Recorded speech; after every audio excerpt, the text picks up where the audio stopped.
In today's short episode, I'm going to show you how to remove spilt red wine, and that's the red wine on the before part, on the lower portion.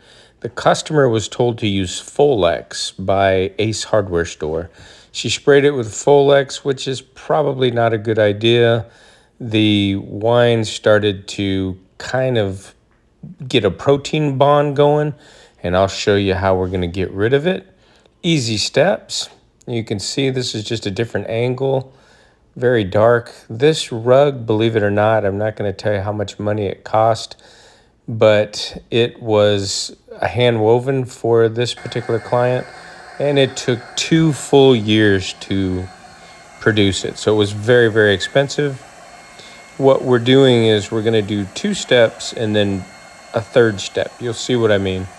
The first step is we're going to soak it down with white wine, and I'll show you the bottle of wine I used. You don't want to bring white wine into the client's house. I put it in the spray bottle. This is the easiest way, especially this is a wool silk carpet. You don't want to use any harsh chemicals.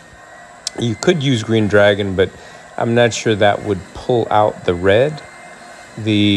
There's a Kerrigan inside, which is a grape type, really acidic and colorful additive, or a grape that they add to the particular style wine. I asked her to send me a picture of the bottle of wine. I researched it on Google, and it appears that the additive, or the grape that's called the Kerrigan, I think is what it is, has the most color and is the hardest one to remove. So knowing what I know over the years, you get red wine out by using white wine. It just reverses it. So we filled up the spray bottle with white wine. I found a $15 bottle at Safeway that was on sale for $9. It doesn't have to be any particular kind, but I filled my bottle up and I tested to make sure that the red designs in there and the green designs were color fast. You can see the greenish one in the middle. She actually had some color loss when she used Folex. So I did put on my work order that there's no guarantee, especially being the high value of this rug, that she's kind of at her own risk at this point after using Folex. But that I would try first 2 methods, and then at one cost, and then if we had to apply a third method and final method, and I'll show you that it would cost her an additional fee. So with soaking this down with the white wine, here we go again, trying to get it deep into the fiber. And of course, he unscrews it all the way off. But anyway, we want to soak it down real good, not necessarily too heavy on the color patterns, the designs, because you can't really see any of the red wine on those areas. We will extract those areas though. But you could see here, we'll end up doing this several times. Just soak it down. The wine, actually, the white wine goes in and activates with the red wine and starts to dilute the red color, the red dyes that are in the grapes, or the Kerrigan in this case, and there are some other grapes. Being that it's a natural fiber, yes, wool and silk, but it's also organic. Wine is organic. It's not a synthetic. It's not Kool-Aid or soda pop. It's an actual organic grape dye. So we just want to dilute as much as we can with the white wine. You can tell your clients, if someone says they spilt wine, what should I do? If it's red wine, just tell them to spray it with white wine or pour the white wine on it and blot it up. That's generally step number 1. But you'll see this particular carpet, because she put Folex on there, we're battling against what the client has already done. And it has been, I told her I'm extremely busy and booked out. and she couldn't find anybody, so she waited. It's been a week, so it's going to take me a lot more effort. You know, with this type of thing, it's all about patience and doing the right thing. You don't want to come in here and try to immediately, spray it down with hydrogen peroxide and start sucking it up. The peroxide will, yes, it'll break down the organic wine, but it will also break down the natural fibers and cause a lot of damage. So you do not want to do that. And this one, being that it does have a bit of a silk blend to it, I don't really feel the silk blend. It feels like 100% wool to me. She has the paperwork in a safe, so we're not going to go that far. I'll just take her word for it. I'm being very careful. If it was 100% wool, you could use a mild 3% peroxide like you get at the drugstore. That's not going to do any damage. You just put that on, test the color, make sure the red's not lifting onto your rag. But because of the silk, I didn't want to use any peroxide. We are sucking it out. We did check the bottom after doing this, and believe it or not, there was no moisture that went through the carpet to the padding. So that was good. It is already drawing up a lot of that color. Definitely not 100%.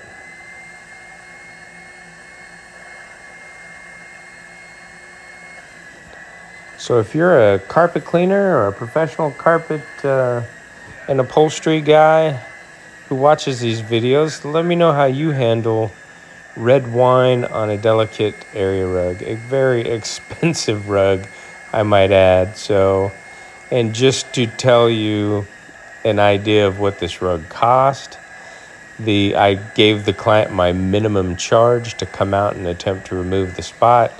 And they said, no problem, whatever it takes.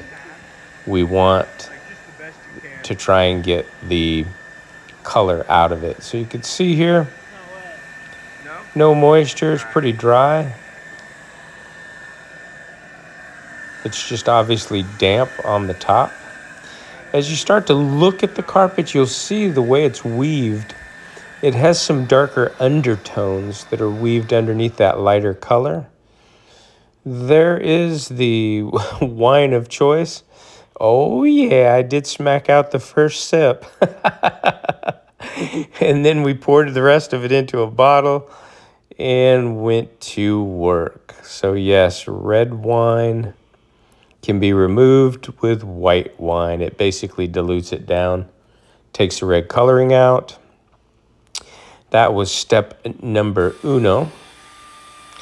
Now what we're going to do is we're going to use the blow dryer and hand dry that area. This takes a little time. Again, this is where patience comes in. And we're definitely getting paid for our time, so that's not a big deal. But by drying it, you'll get a better visual of the work you did, if it actually has taken it all the way out. And then you can see if you need to do any additional measures. In most cases where people haven't put anything on it, someone calls you and says they spilt red wine, tell them to take some paper towels and blot up as much as they can, and then take a white towel and put it in the water and wring it out a little bit, leave it kind of wet, and just lay it over the spot. Don't put anything on it until you can get there. And 9 times out of 10, you'll be able to just put white wine on it, obviously transfer it into a different bottle or a bucket.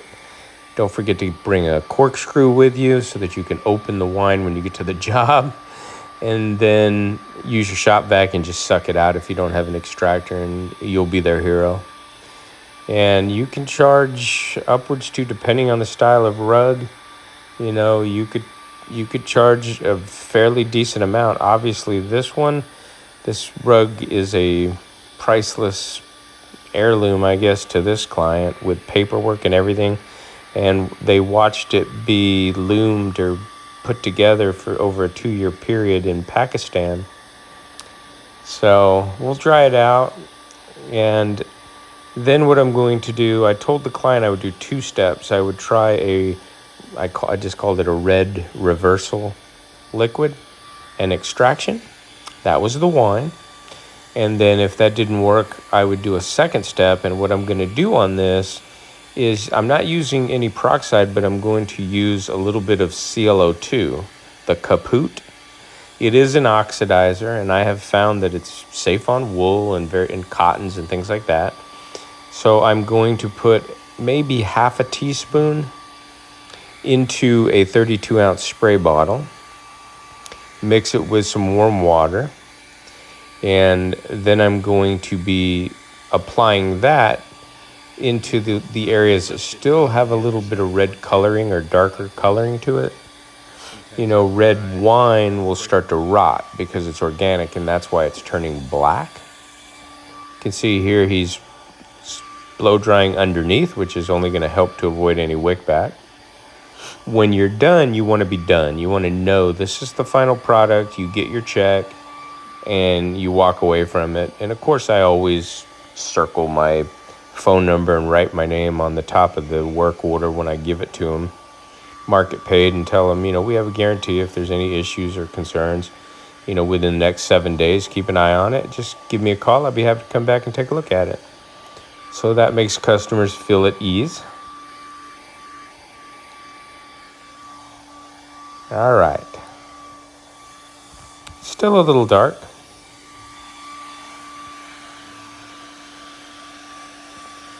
You can see there's no tags on this either because it was custom made for the client.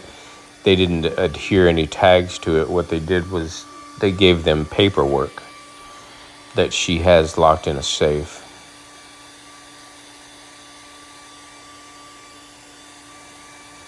It is already starting to look much better. Some folks would stop here and just say, you know, that's the best they could do. But as long as you're safe and you're using safe items on this expensive rug, and I marked on the work order that, you know, I'm released of all liability due to the fact that the client used Folex before we got here, so I don't know what kind of reaction that would have. All I do know is sometimes those soaps, even though they say they're wool safe, they can actually cause urine and organic matter and wine to develop what's called a protein bond. And that's almost like dyeing the carpet. You can't get it out. It's very, very hard to reverse. But I'm feeling pretty confident at this level that we'll go into stage 2.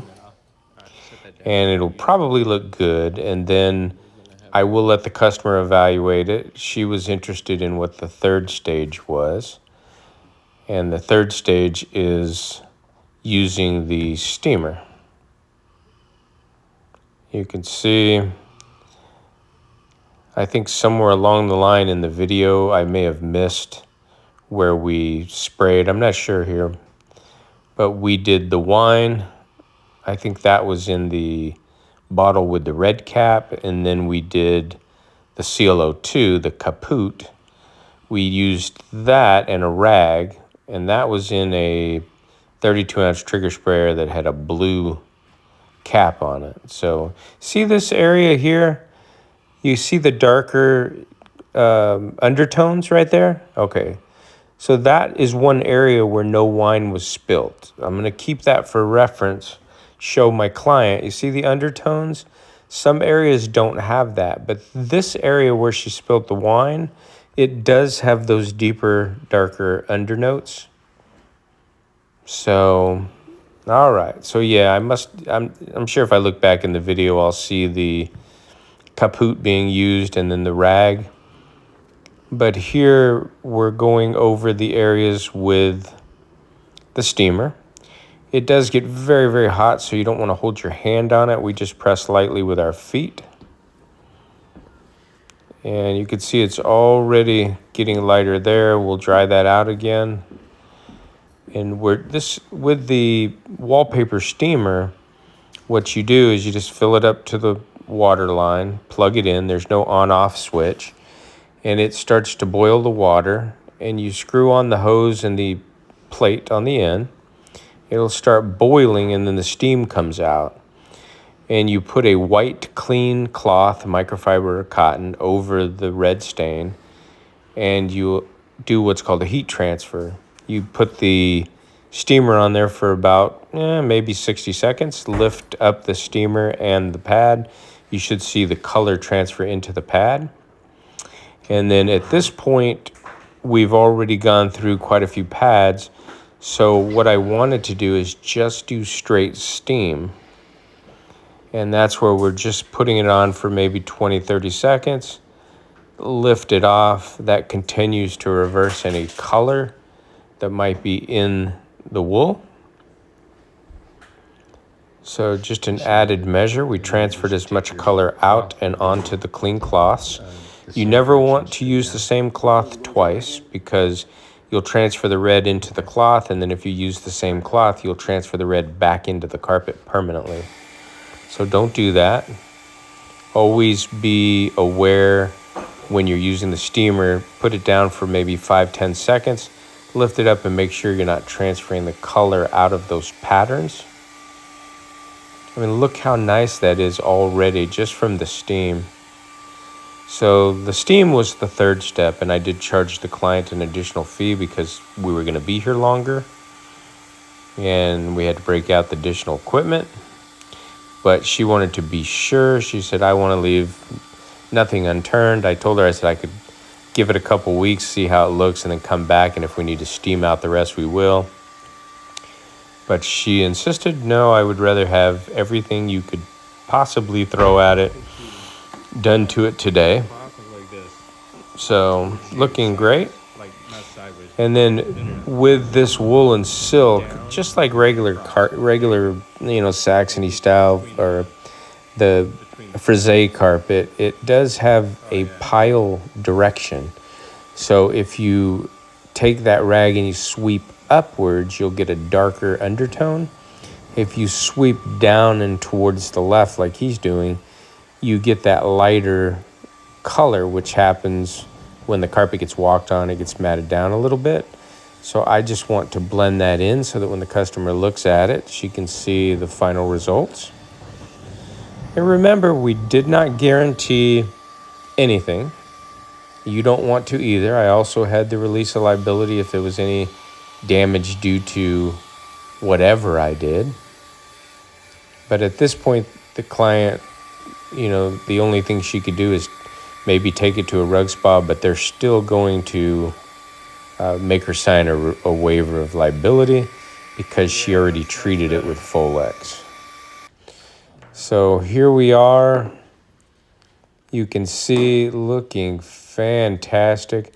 Again, you got some darker undertones in that particular area, similar to what you got going over here. See that strip right there where it's a little darker? So that's a normal part of the carpet shading. Here's the final picture, and then of course I'll put together a collage of a before and after so you could see Polly C kick some serious butt here along with my son. Client was so grateful and thankful. We had an awesome payday. We're gonna go take a lunch break, and then we're gonna head out and bang out 2 more money makers. Hope you're enjoying the videos, and we'll see you all in our next episode.